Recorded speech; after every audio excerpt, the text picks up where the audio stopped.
Good morning, doctors. Welcome again. Today we are going to discuss about myxedema coma.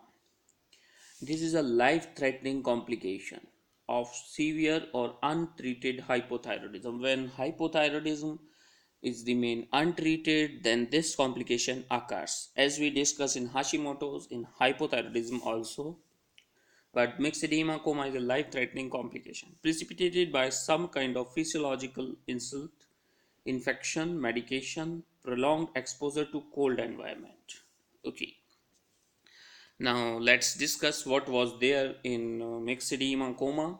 There is acute loss of consciousness, altered mental status, delirium means confusional state, stupor, lethargy, coma, low BP, bradycardia, hypothermia, decreased respiratory rate, pleural or pericardial effusion. We can see crackles and rails in lungs, okay, in pericardium when or in pleura. When you put stat on pleura, you can listen. So, diagnosis by TSH, thyroid stimulating hormone may be increased or decreased, but T3 and T4 are decreases. Okay, labs is CBC. We see WBC rises. WBC indicates white blood cell rise, indicates infection.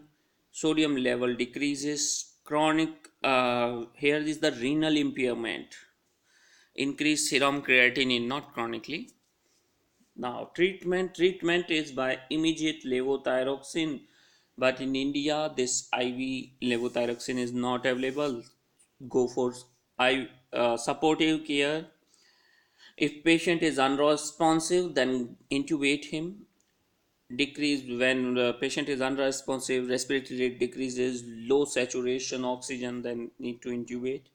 Oxygen supplement requires. When sodium is severely low, then go to give 3% NaCl. Glucose replacement by D50%.